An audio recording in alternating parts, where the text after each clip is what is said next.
계시록 네 번째 시간입니다. 오늘은 9절 한 절 말씀을 통해서 이 말씀이 요한에게 또 예수님에게 또 이 시대를 살아가는 우리에게 어떤 의미인지를 함께 숙고해 보도록 하겠습니다.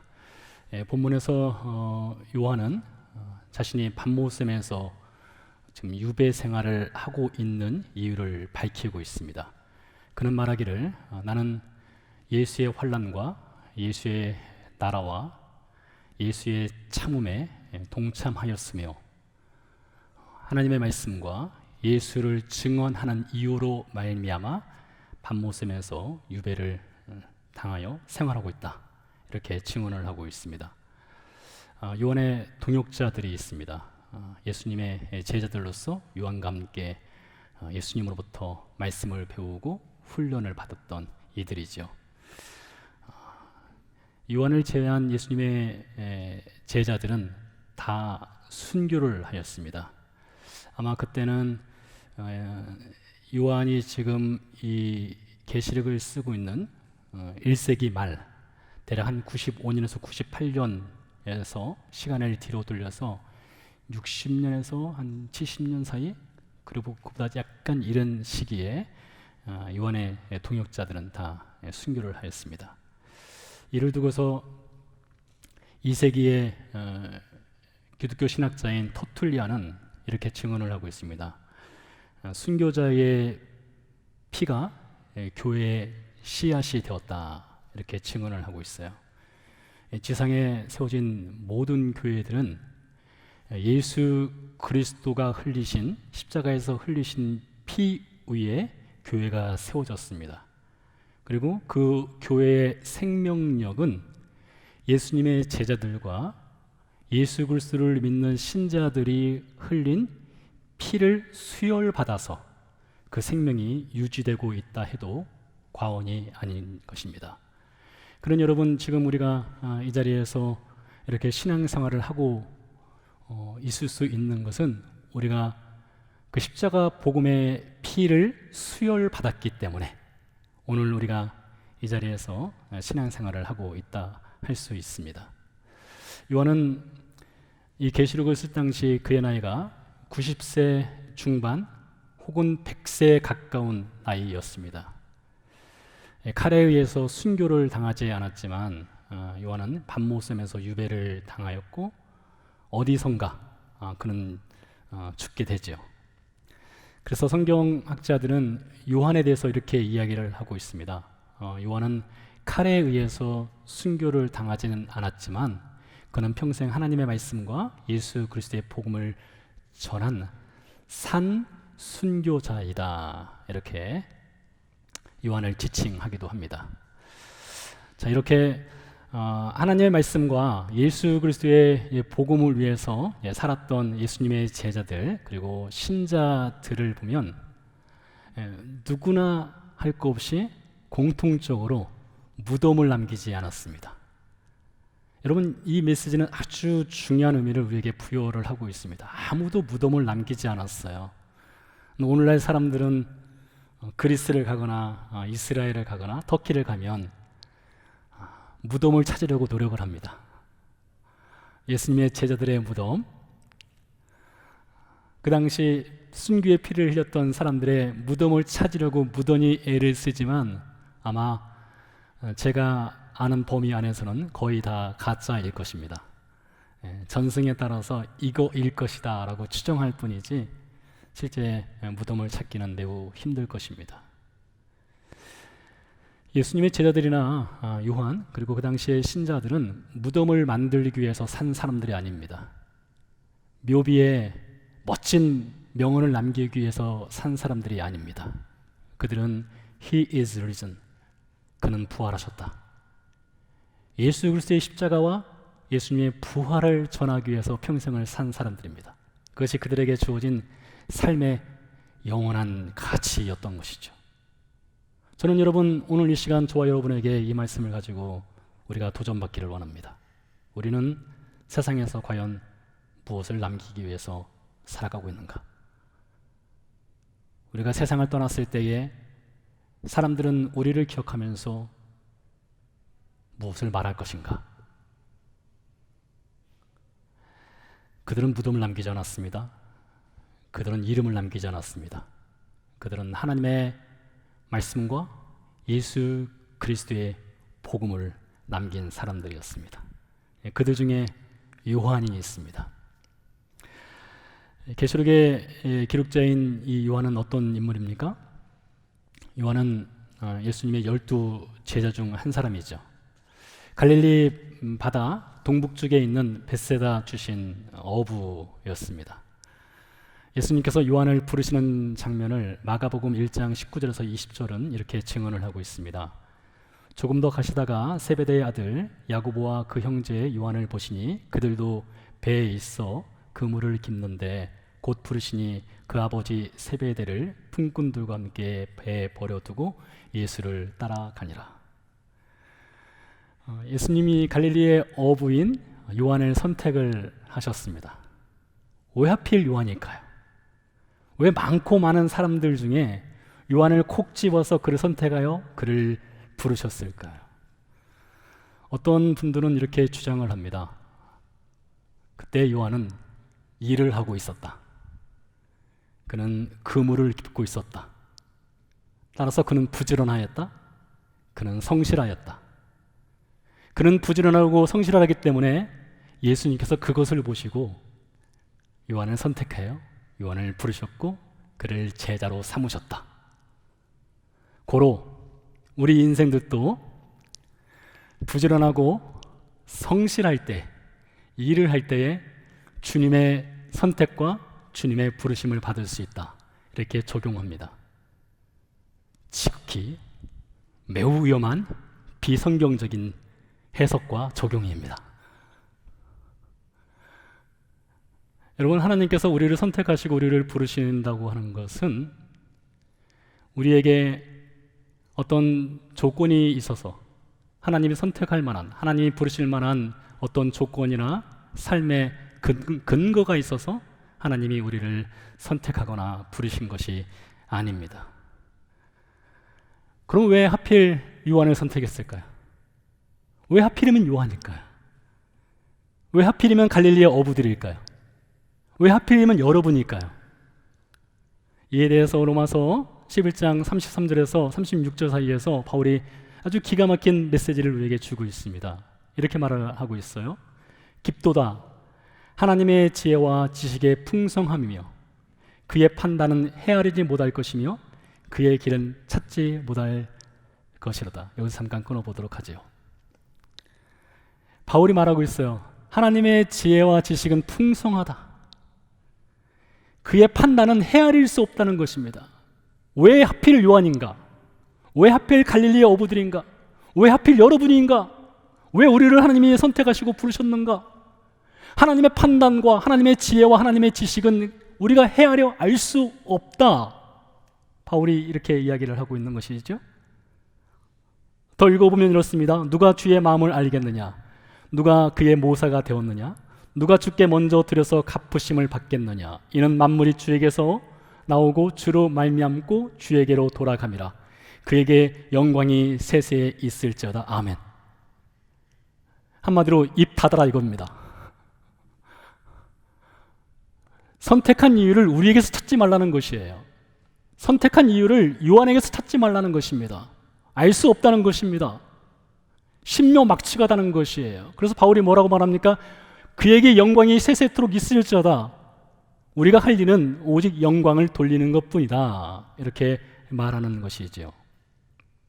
그럼에도 불구하고 우리는 하나님께서 우리를 선택하시고 부르시고 요한을 선택하시고 부르시고 갈릴리 어부들을 선택하시고 부르신 이 사실을 통해서 두 가지를 알 수가 있습니다. 첫 번째는요, 저나 여러분이나 요한이나 갈릴리의 제자들이나 예수님의 선택과 부르심을 받은 모든 사람들은 하나님의 원수였다는 사실입니다. 하나님께서 보시기에 죄인이었다는 사실이시고요, 하나님께서 보실 때에 하나님을 떠난 죄악된 인생이었다는 것입니다. 그럼에도 불구하고 하나님께서는 그의 원수인 우리들을 그의 아들의 십자가 죽음을 통해서 선택하시고 불러 주셨다는 것이죠. 하나님의 사랑을 확증하여 주셨다는 것입니다. 우리는 이것을 은혜라고 부르는 것입니다.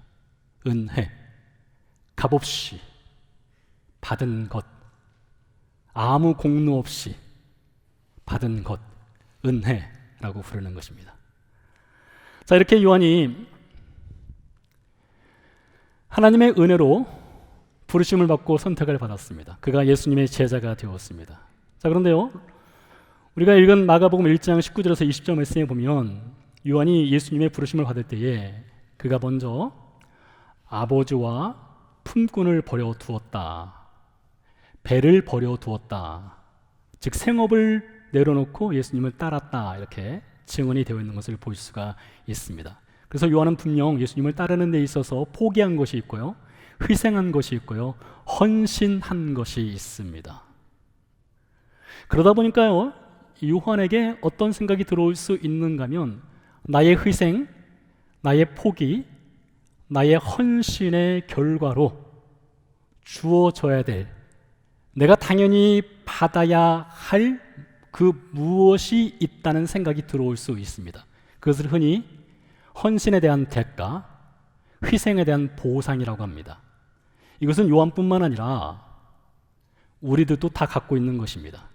한편으로는 우리가 은혜로 하나님의 부르심을 받았다는 것을 우리가 고백을 하면서, 다른 한편으로는 우리가 예수님을 그동안 따라오면서 믿음 생활하고 신앙 생활을 하면서 우리가 섬겼던 것들, 우리가 희생했던 것들, 우리가 헌신했던 것을 통해서 하나님, 이 희생에 대한, 헌신에 대한, 이 봉사에 대한 대가는 어디 있습니까? 라는 질문이 우리 안에 늘 자리 잡고 있다는 것이죠. 아마 아무도 예는 아닐 것입니다.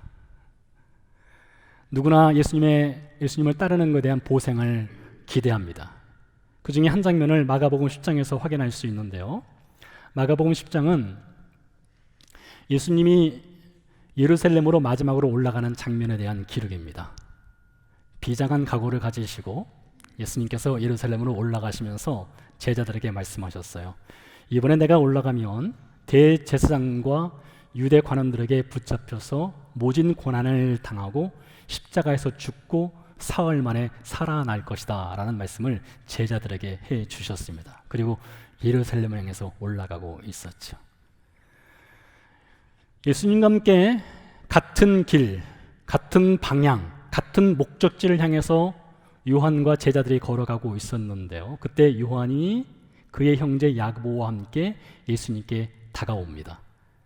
그리고 마가복음 10장 37절에서 이런 말을 합니다. 주의 영광 중에서 우리를 하나는 주의 우편에 하나는 주의 좌편에 앉게 해 주옵소서 라는 말을 합니다. 무엇입니까? 예수님은 십자가를 향해서 가고 있었는데요, 같은 방향을 향해서 걸어가고는 있는 요한과 야고보였고 제자들이었지만, 요한과 야고보는 십자가가 아니라 영광의 자리를 달라는 것입니다. 권력의 자리를 달라는 것이고요, 힘의 자리를 달라는 것이고요, 나의 이름을 위한 자리를 달라는 것이었죠. 즉 그들은 예수님께 내가 이렇게 따라왔으니, 내가 이것을 포기했으니, 이것을 내려놓았으니 그에 따른 합당한 보상을 해달라라는 요구를, 그 십자가를 향한 그 길목에 서 있는 예수님께 요구하였던 것이죠. 요한만 이렇게 보상을 요구한 것이 아니었습니다. 베드로도 마태복음 19장에 보니까 이런 말을 하고 있어요. 우리가 모든 것을 버리고 주를 따라 싸운데 그런즉 우리가 무엇을 얻으리이까? 베드로 역시 보상을 요구했습니다. 예수님이 마지막 예루살렘을 향해서 올라가고 있는 그 길 가운데 제자들은 누가 그 자리를 차지할 것인가를 놓고 서로 싸우기도 하였습니다. 그러니 예외가 없습니다. 베드로나 요한이나 다른 자들 예외 없이 다 보상을 요구하고 보상을 기대하면서 예수님을 따라갔던 것이죠. 저도 마찬가지였습니다. 저는 1994년 4월인가요? 그때 군생활을 하고 있었는데요, 저희 아버지께서 교통사고를 당하셨습니다. 대형 트럭에 치셔서 그 후로 12년 가까이를 반신불구로 사셨어요. 정신이 없으신 상태로요. 저희 어머니가 큰 고생을 하셨죠. 저희 아버지가 교통사고로 당하셨을 때 제가 병원에 가서 한 2주 동안은 제가 하나님께 감사를 했습니다. 정신이 없을 때 감사를 합니다. 정신이 좀 이제 들어오고 이성을 좀 차리게 되면 그때부터 어떤 말이 나오는 건 why? 왜 하필?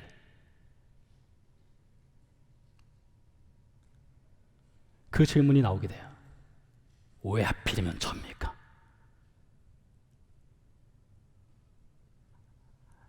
하나님의 나라를 위해서 헌신하겠다고 몸을 드리고 마음을 드리고 신학을 하고 이제 목회자의 길을 걸어가겠다고 했는데 왜 하필 저입니까?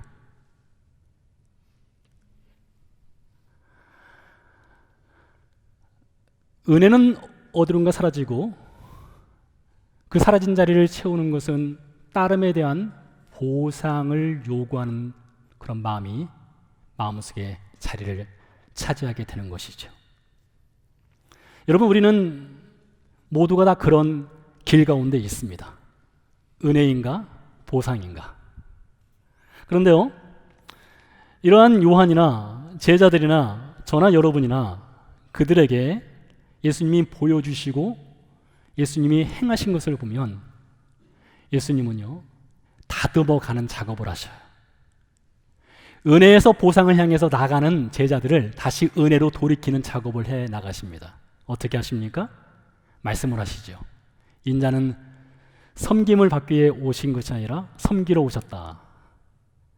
십자가에서 죽기 위해 오셨다라는 말씀을 하십니다. 높은 자리로 올라가지 말고 낮은 자리로 내려가라, 이렇게 말씀하셔요. 십자가를 지기 전날에는 제자들의 발을 닦아주는 섬김의 본을 보이셨습니다. 그러니 여러분, 이 말씀만 가지고도 우리는 교회란 무엇인가, 그리스도인은 무엇인가, 우리는 어떻게 살아가야 되는가를 우리는 분명하게 알 수 있습니다. 교회라고 하는 것은요, 올라가는 것이 아닙니다.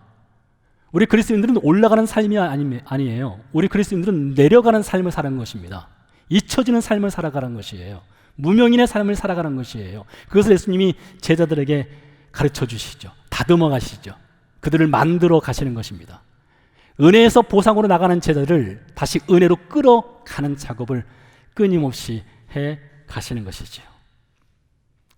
그리고 예수님께서는 그렇게 하시는 작업을 통해서 어디까지 제자들을 인도하시느냐?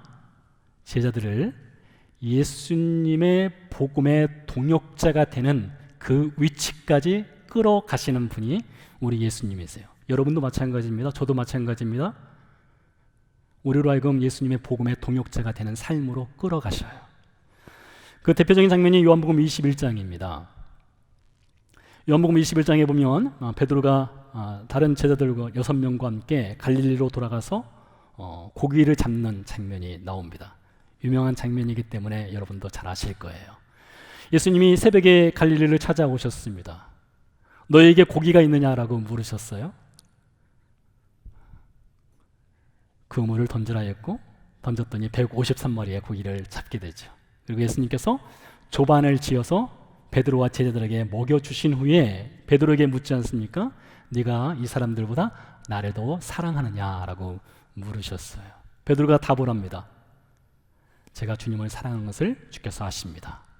주께서 베드로에게 그때 사명을 주시죠.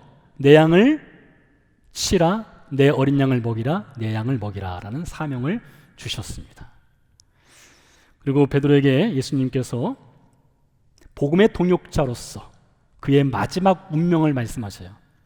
네가 젊어서는 네가 원하는 대로 다녔거니와 네가 늙어서는 사람들이 너를 네가 원치 아니하는 것으로 끌고 가서 네 팔을 벌리리라, 이렇게 말씀하셨어요.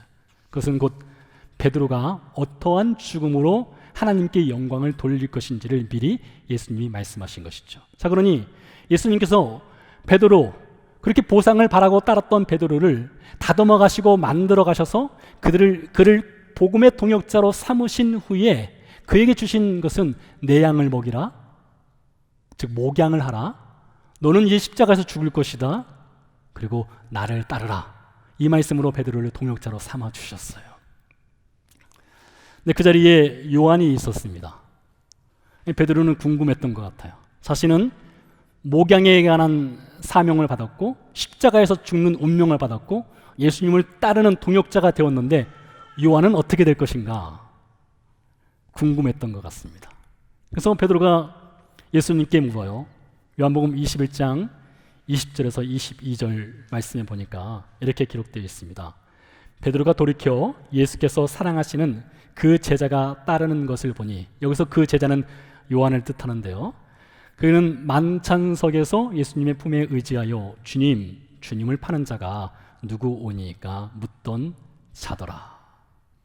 이에 베드로가 그를 보고 예수께 여짜오되 주님, 이 사람은 어떻게 되겠사옵나이까? 예수께서 이르시되 내가 올 때까지 그를 머물게 하고자 할지라도 내게 무슨 상관이냐? 너는 나를 따르라 하시더라. 베드로는 궁금했습니다. 말씀드린 것처럼 베드로는 사명을 받았습니다. 예수님의 복음의 동역자가 되는 분명한 사명을 받았어요. 근데 요한은요? 요한은 어떻게 됩니까? 근데 예수님이 베드로에게 답을 주지 않습니다. 무슨 상관이냐? 너는 나를 따라라. 이렇게만 말씀하셨어요.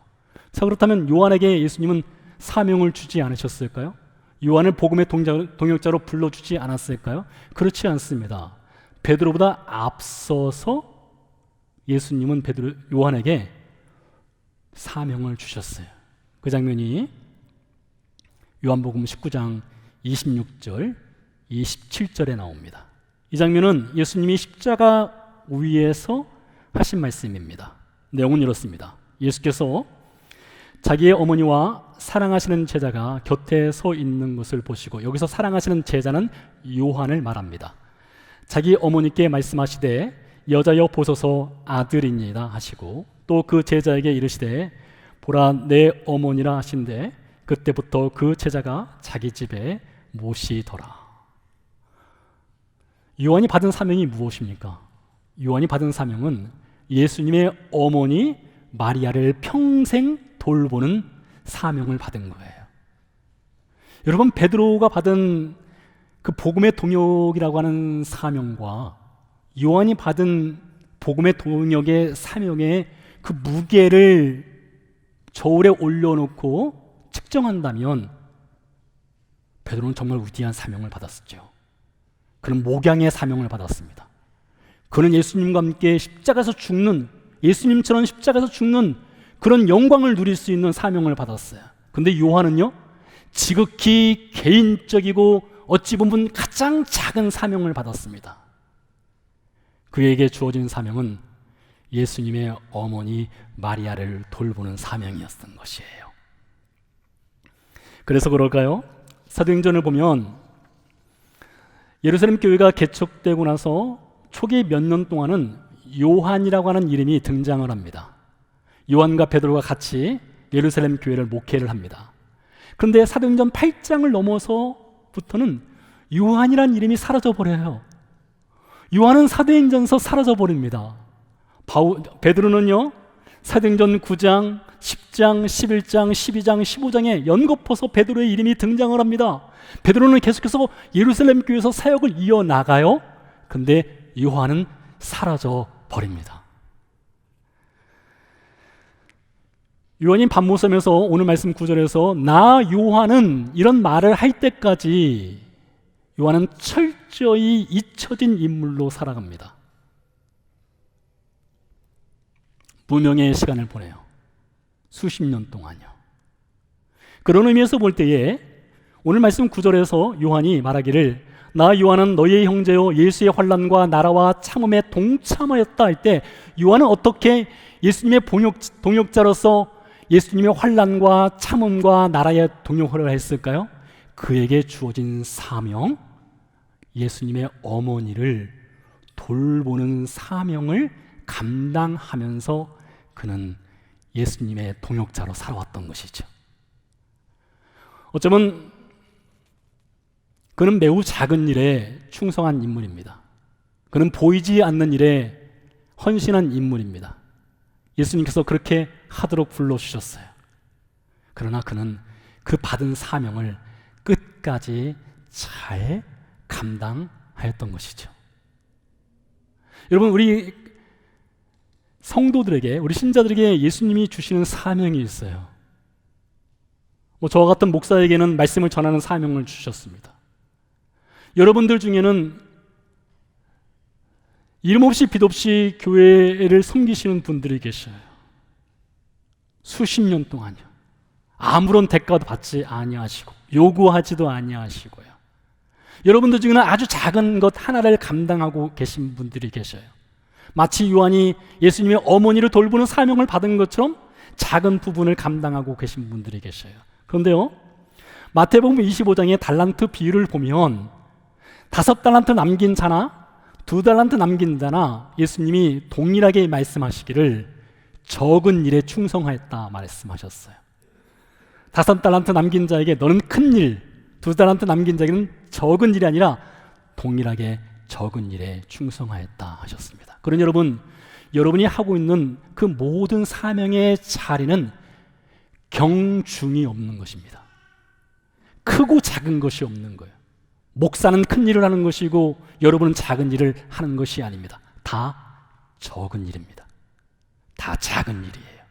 그러나 우리는 그것을 통해서 예수님의 복음의 동역자로 살아가는 것입니다.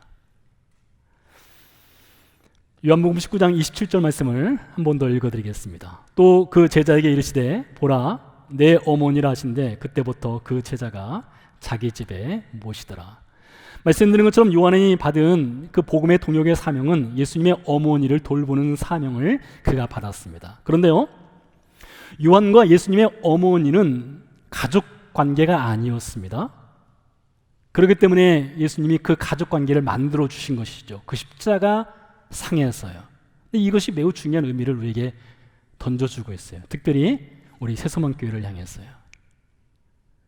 여러분, 십자가의 의미가 무엇입니까? 십자가의 의미는 크게는 구원을 뜻하기도 하죠. 그러나 십자가는 구원만 상징하는 것이 아닙니다. 십자가에는 더 깊은 의미가 있어요. 갈라디아서 3장 28절 말씀 보니까 이렇게 기록되어 있습니다. 너희는 유대인이나 헬라인이나 종이나 자유인이나 남자나 여자나 다 그리스도 예수 안에서 하나이니라. 여러분, 유대인과 헬라인, 즉 유대인과 이방인을 한 가족으로 묶어주는 것, 종과 상전을 한 가족으로 묶어주는 것, 남자와 여자를 한 가족으로 묶어주는 것이 무엇입니까? 예수 그리스도의 십자가입니다. 이 십자가는 모든 것을 하나로 묶어주는 능력이 있어요.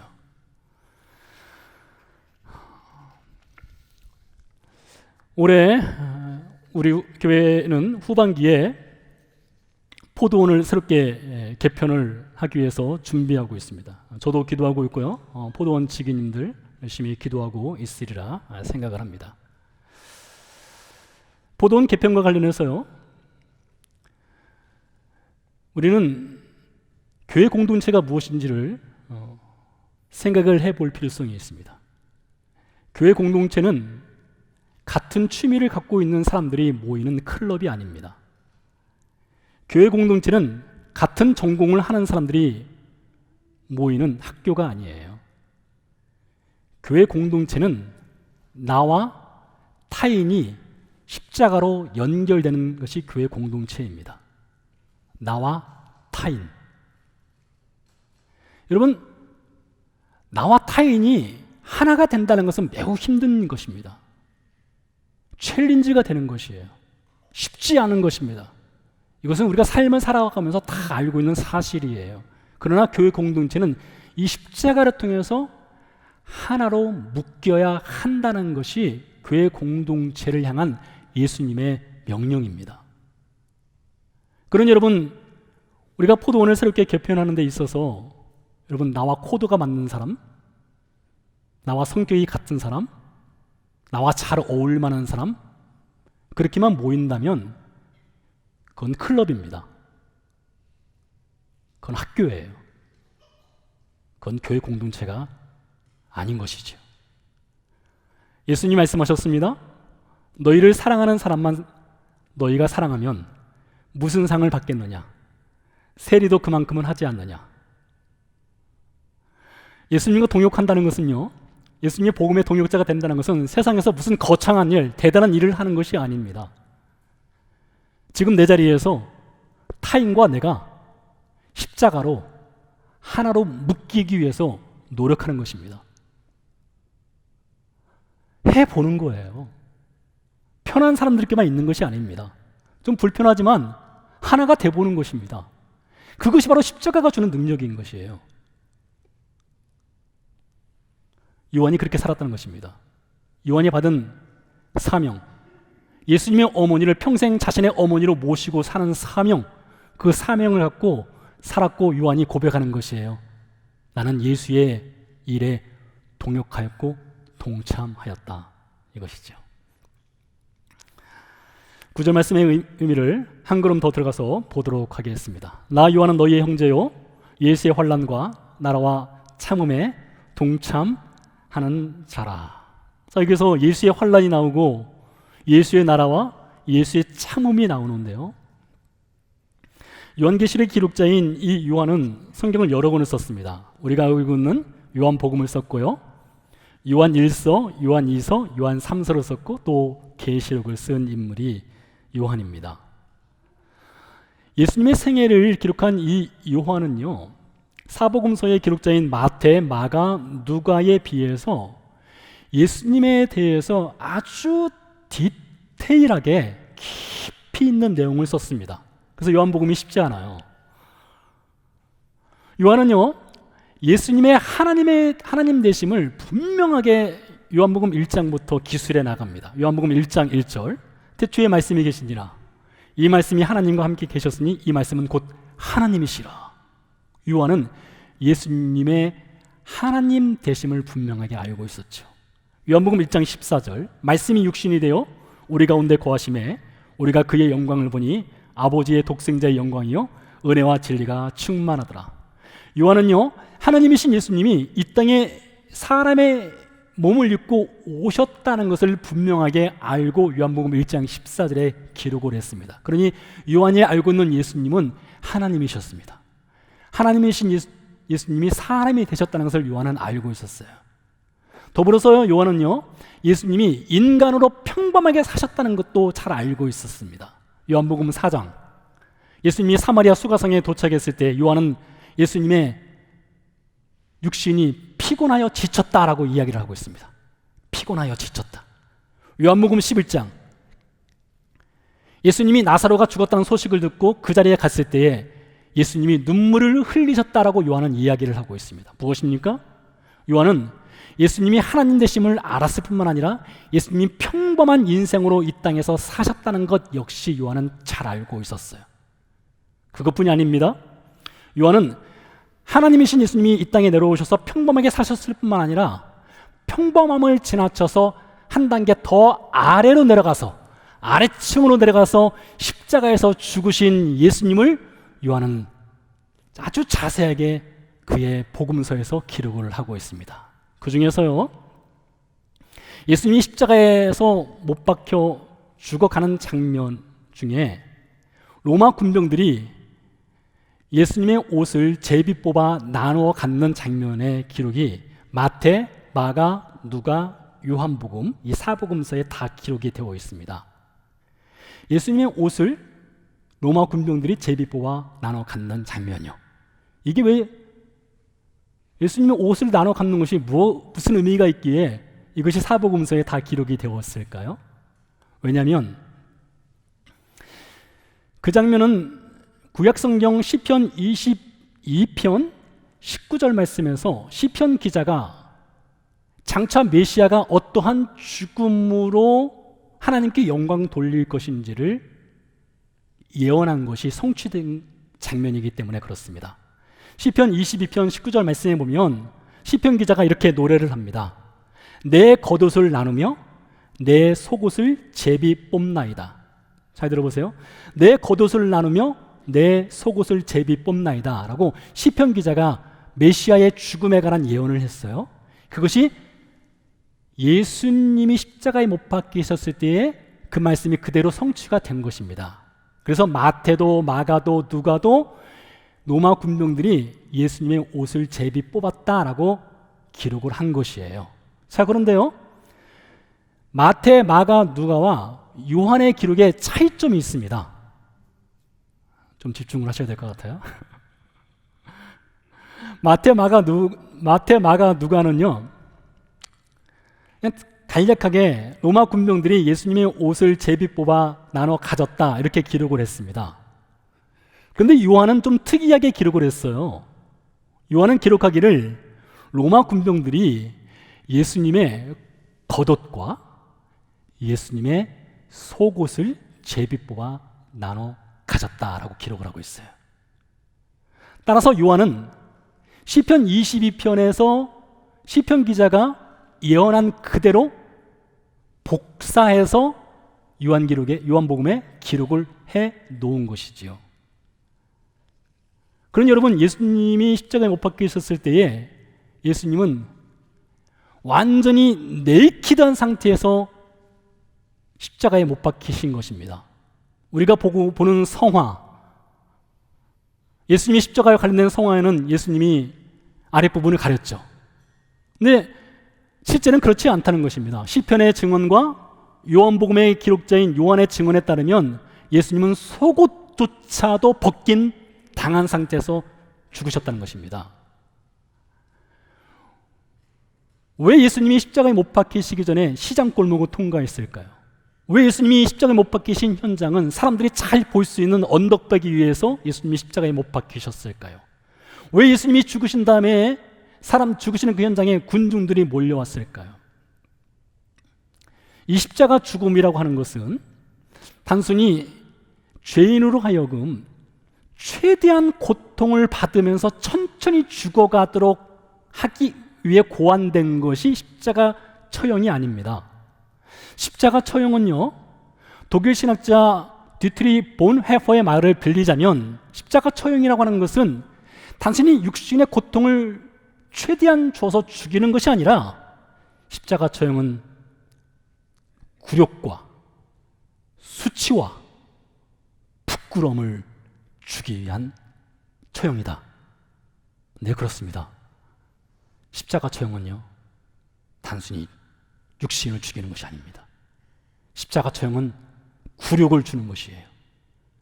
수치를 주는 것이고 부끄러움을 주는 것입니다. 그래서 예수님이 십자가에서 못 박히셨을 때에 완전히 네이키드한 상태에서 속옷까지 벗긴 당한 상태에서 예수님이 굴욕과 수치를 당하신 것이죠. 좀 더 집중해 보시기 바랍니다. 자, 이 장면은요, 창세기 3장으로 연결됩니다. 이미 말씀드린 걸로 기억을 하는데요, 창세기 3장에 보면 아담과 하와가 죄를 범했을 때에 그들에게 들어온 감정이 부끄러움의 감정이 들어왔습니다. 그래서 그들이 벗고 있다는 것을 확인하고 무화과 나무 잎으로 그들의 치부를 가리게 되죠. 하나님이 찾아오셨습니다. 창세기 3장 21절 말씀에 보니까 하나님께서 아담과 하와를 위해서 동물 가죽옷으로 옷을 지어서 그들에게 입혀 주었다고 했습니다. 자, 동물 가죽옷. 아담과 하와에게 가죽옷을 입혀주기 위해서 하나님은 동물의 가죽을 벗기셨습니다. 여러분, 이제 상상이 되시겠습니까? 동물의 가죽옷을 벗긴 것이 어디로 연결되는지를요? 바로 십자가로 연결되지요.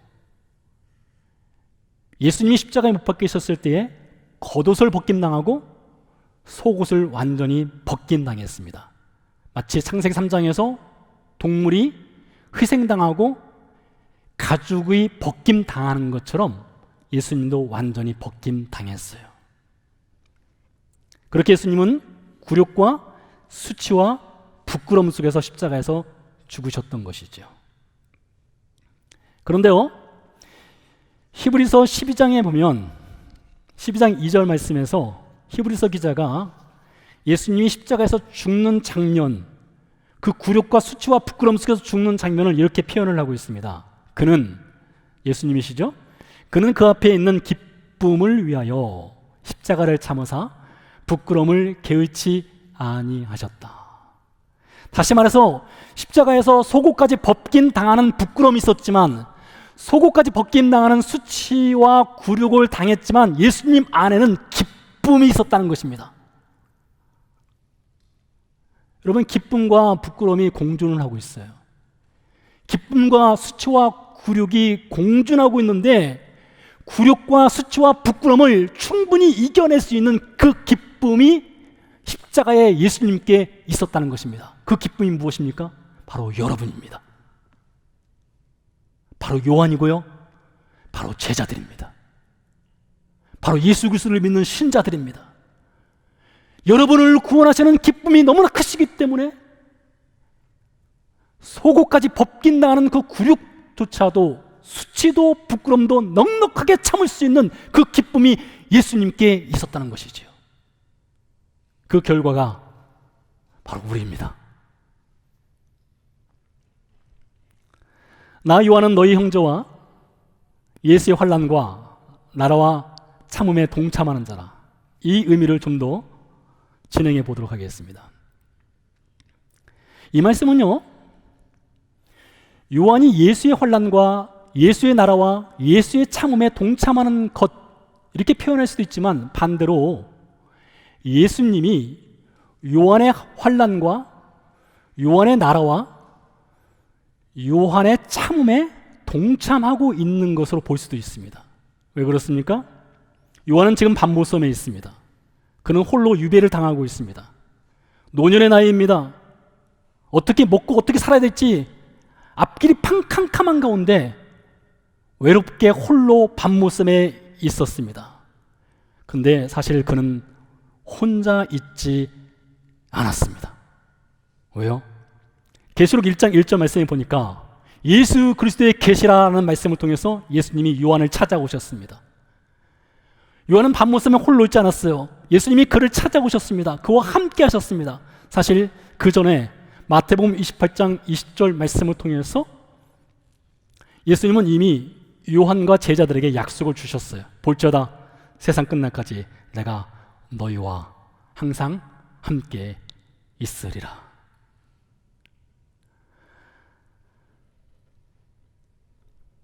사랑하는 성도 여러분, 예수님은요, 요한이 어떤 상황에 있든지, 여러분이 어떤 환경에 있든지, 어떤 상황에 있든지 여러분에게 주신 그 약속, 내가 세상 끝날까지 너희와 항상 함께 있겠다라는 약속을 신실하게 지키시는 분이십니다.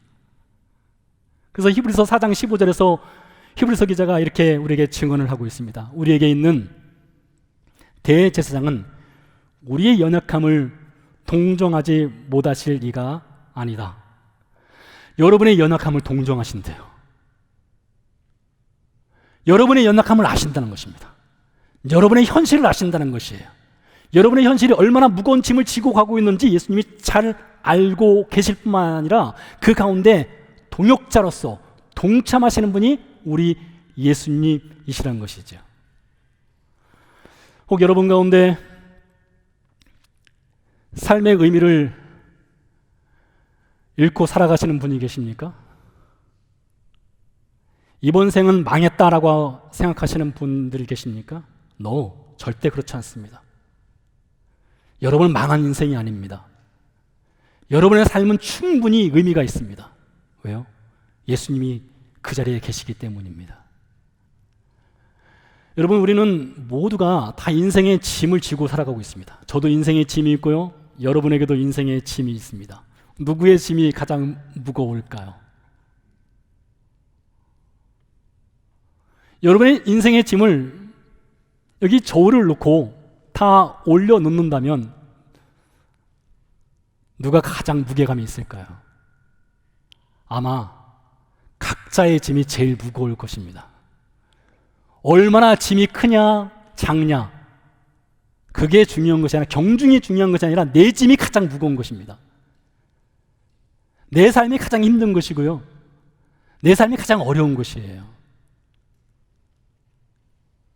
그러나 여러분 기억하시기 바랍니다. 그 짐이 무거워서 걸어가는 인생들에게 예수님은 너 홀로 걸어가라 하지 아니하십니다. 반모섬에 있는 그 홀로 지내는 것 같은 요한에게 예수님은 찾아가셨고요, 그에게 말씀하셨고요, 그에게 하나님 나라를 보여주셨습니다. 천국의 소망을 보여주셨어요. 그리고 그것을 버티고 견뎌낼 수 있는 힘을 요한에게 예수님이 주셨던 것입니다. 그와 같이 여러분이 삶 현장에서 혹 굴욕을 당할 수 있는, 혹 수치를 당할 수 있는, 혹 부끄러운 일을 당할 수 있는 그 현장 가운데 예수님은 동역자로서 동행하시고 함께 하셔요. 그런 의미에서요, 오늘 9절 말씀, 나 요한은 너희 형제요 예수의 환난과 나라와 참음에 동참하는 자라. 이 말씀은 이렇게 바꿀 수 있습니다. 나 예수는 너희의 환난과 너희의 나라와 너희의 참음에 동참하는 자라. 기도하시고 찬양 드리겠습니다.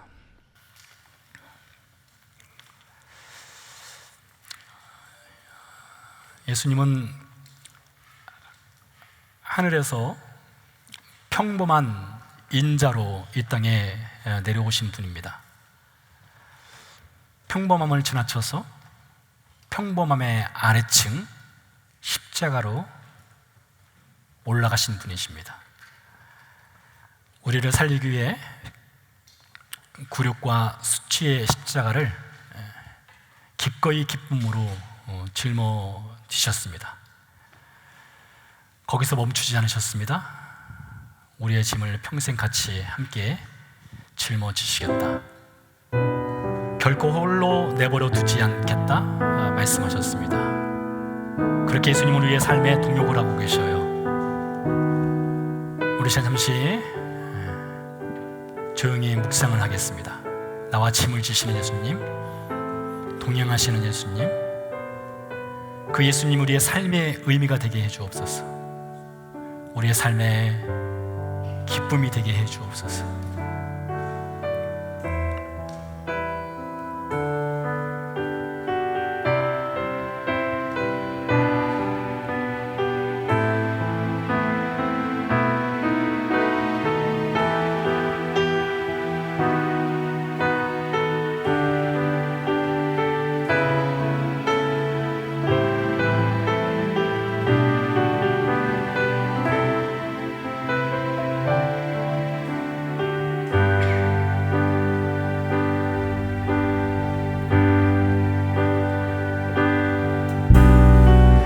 이 세상 가장 아름다운 순종의 눈물, 온 세상 다시 빛나게 한 생명의 눈물, 그가 이 땅에 오신 이유, 죽어야 살게 되고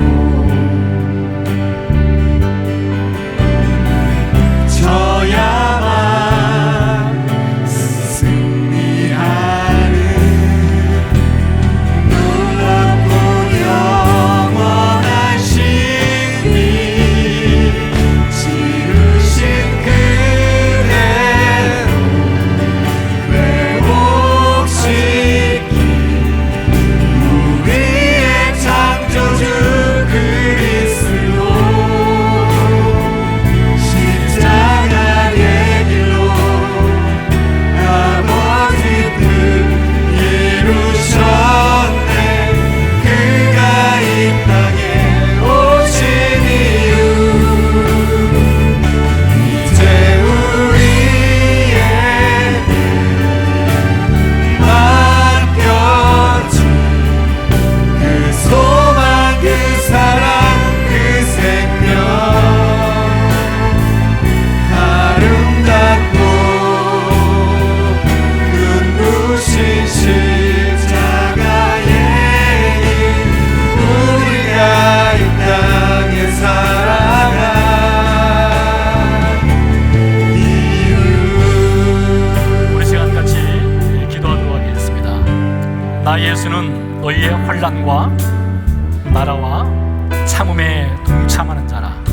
우리 예수님께서 우리의 삶의 환경과 상황 가운데 동참하고 계십니다. 주님, 나의 삶의 환경과 상황과 상황에 동참하시고 함께 하시는 주님을 의지하며 하루하루 버티고 견뎌내며 주님을 의지하며 살아가는 믿음 갖게 해 주옵소서. 함께 기도하도록 하겠습니다. 살아계신 주님 감사를 드립니다. 그 주님 아버지 하나님, 우리의 삶의 여러 가지 환경과 상황 가운데 우리에게 주어진 예수님과 동역하는 동행하는 인생의 목적을 갖고 살아갈 수 있도록 은혜 허락하시고 감사를 드립니다.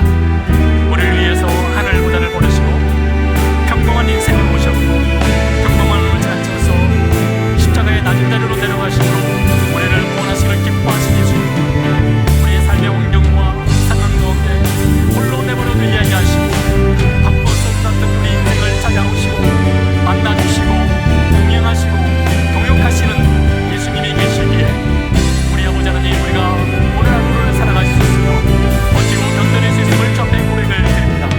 우리 아버지 하나님, 삶의 의미를 잃어갈 때에 주님이 우리 곁에 계심을, 삶이 보이지 않을 때에 주님이 우리 곁에 계심을, 삶의 꿈과 무너질 때도 주님이 우리 곁에 계심을 기억하고 오늘 하루를 이겨내며 버텨내며 살아갈 수 있도록 주님 도와주시옵소서. 우리 다시 한번 기도하도록 하겠습니다. 아주 우리 가운데 예수 그리스도를 믿지 않는 이들이 있습니다. 그들에게도 십자가의 복음이 필요합니다. 그들의 구원을 위해서 기도합시다. 우리 선교제를 주 앞에 올려드리며 기도하도록 하겠습니다. 살아계신 아버지 하나님, 감사합니다. 하나님, 이 시간 우리 사랑하는 우리의 이웃과 우리의 친척과 우리의 가족을 주 앞에 올려드리며 기도합니다. 하나님, 아직 예수 그리스도의 구원이 없어서 그 구원의 능력과 구원의 은혜를 받지 못한 주의 백성들에게 주님 불쌍히 여겨 주시옵소서. 주님 긍휼을 베풀어 주시옵소서. 예수 그리스도의 십자가의 사건을 통해서 하나님, 그 구름과 무릎과 수치를 참으시고 구원하시기를 기뻐하시는 그 은혜가 그들에게도 임하기를 간절히 소원하고 원합니다. 하나님, 우리 사랑하는 선교사들을 기억하여 주시고 선교사들의 선교 사역과 선교자 가운데 예수 그리스도의 복음이 뿌려지게 하시고 열매를 맺게 해주시고 그들의 모든 환경 가운데 주님이 채우시고 베푸시는 은혜가 함께 해주셔서 넉넉하게 사역을 감당할 수 있도록 주여 축복하시고 도와주시옵소서. 살아계신 아버지 하나님, 우리가 무엇이간데 우리를 선택하시고 우리를 불러주셨을 뿐만 아니라 예수님의 환난과 예수님의 나라와 예수님의 참음에 동역할 수 있는 동역자로 불러주시니 감사를 드립니다. 우리가 예수님과 동역할 뿐만 아니라 예수님께서도 우리의 삶의 환경과 상황 가운데 들어오시고 함께 하시고 동역해 주심으로 말미암아 우리가 내일을 살아갈 수 있고 버텨내고 견뎌낼 수 있음을 주 앞에 고백하며 믿음으로 살게 해 주시옵소서. 이제는 그 아들을 보내신 하나님의 크신 사랑과 십자가에서 죽고 부활하심으로 우리 안에 동역자로 계신 예수 그리스도의 은혜와 우리 안에서 우리로 하여금 삶의 환경 가운데 주님을 볼 수 있는 믿음과 눈을 갖고 살아가도록 도우시는 성령님의 은혜가 예배를 마치고 생활 현장으로 돌아가는 성도 가운데 함께 하시기를 간절히 축원하옵나이다. 아멘.